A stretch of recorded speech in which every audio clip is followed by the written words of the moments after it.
If you are a mobile PDR tech, I'm sure you have your share of preferred tools like myself. How you organize and store your tools can also be your own preference too. Now this video is a short sample of essential tools for the mobile PDR route tech.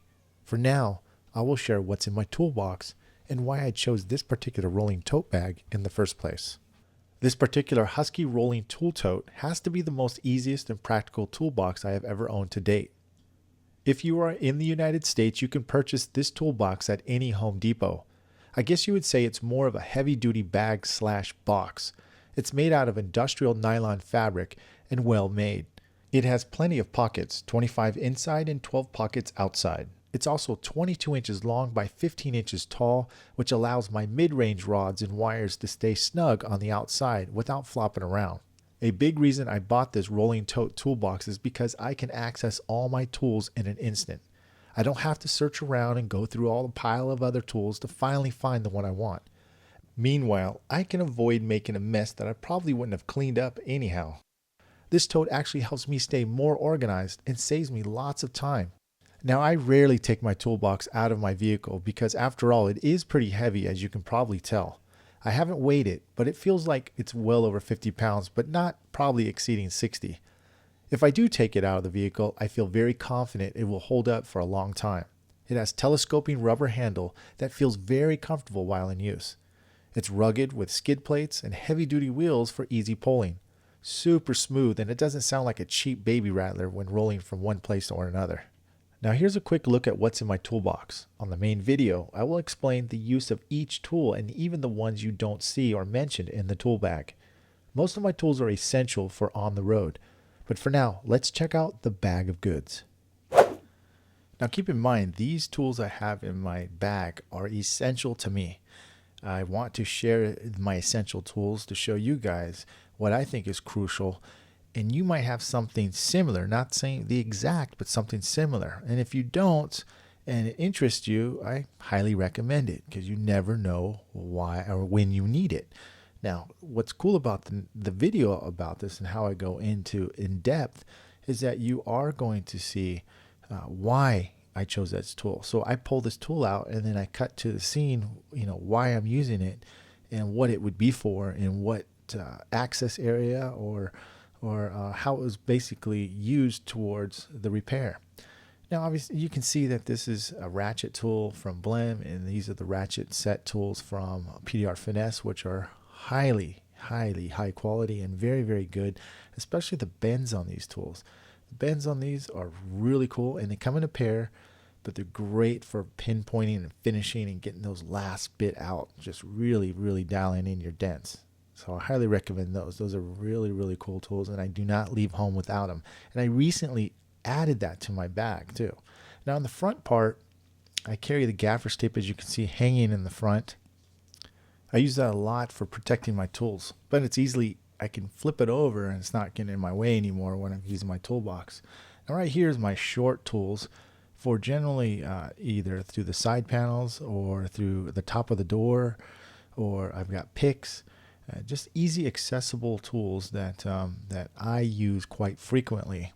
And a lot of adjustable tools because I never know what kind of positions my handle is going to be. So I prefer to use Ultra on these short tools, and because I can take the handle off and I'm not carrying handle after handle after handle, and making my tool bag even more heavier.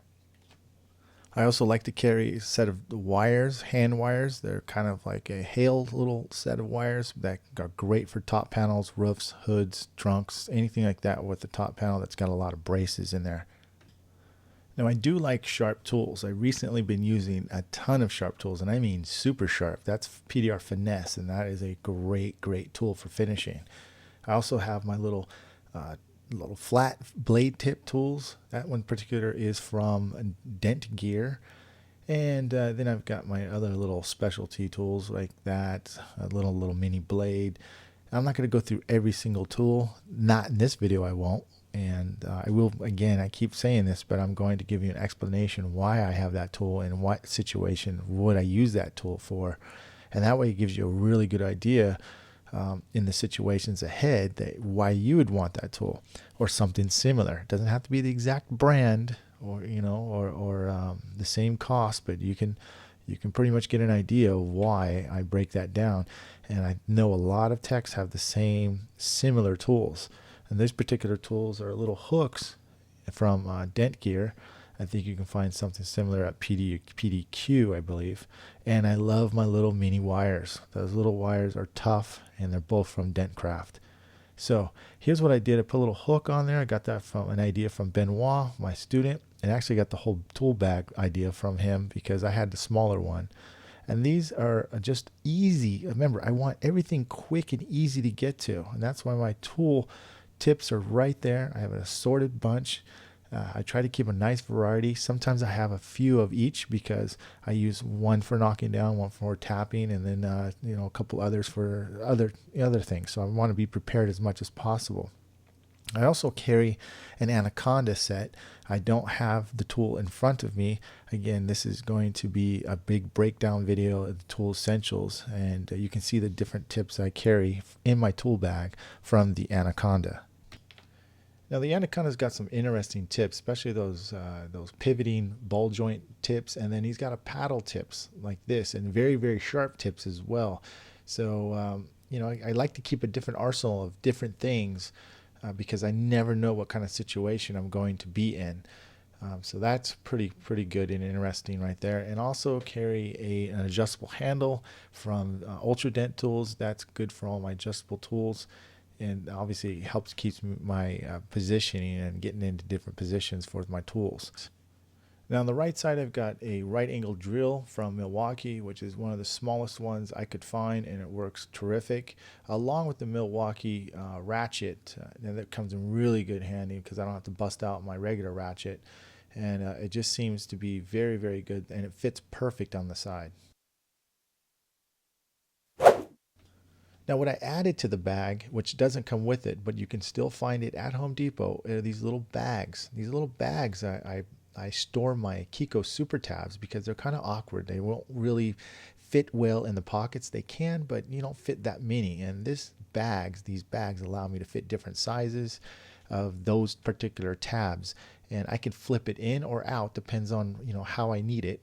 And it works really, really well. Now if you have a lot of variety of tap downs like me, here's a perfect place to put them. You can put some right here in this side, or you can go on the other side and pack even more. So now you have two places. I have quite a few tap downs, so this is very convenient for me. Okay, so let's get to the good stuff. Now, pretty much all my stuff that is knickknacks are inside of my tool bag. I just happened to pick up that snap-on cordless glue gun, which seems to be working pretty good. I also have a little bit of a ratchet, and it's on one side. It's a 1/4-inch ratchet on one side and a bit ratchet on the other. Pretty cool tool, especially in those tight situations that you might be getting into, those tail lights and things like that. I obviously got to have a socket set and obviously a screwdriver set. You don't have to have the ratchet one, but it does help.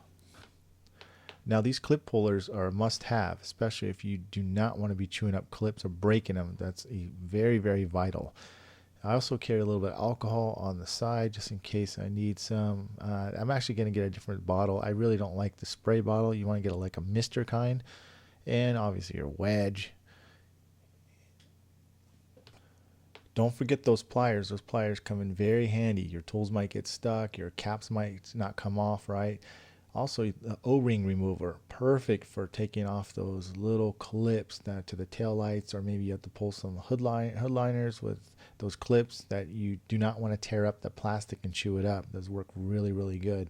You might have to maybe clip off a plug here and there that might be sticking over, or you have to fit in or cut some tape, whatever you need. You need to have some pliers, and also a knife would be good. Now this detailing, high-speed detail buffer is essential to me in my eyes because it definitely buffs out any light scratches or swirl marks that your drill could put in. Your drill definitely will leave a lot more swirl marks than that. And you can get that on Amazon, and it's called the AC Delco high-speed buffer. Now I carry different slide hammers. This happens to be one of my most heaviest because I do big dents and I want to have a heavy slide hammer. Again, I do have other ones I do have. I just happen to keep that one in my toolbox because I want to make sure I have at least a heavy one to pull the big dents. Now you'll need a chain of some sort for leverage for hanging off the hoods or roofs, whatever you need that's going to give you leverage for your rods. Now when it comes to hammers, I like at least 2 different types of hammers for tapping down.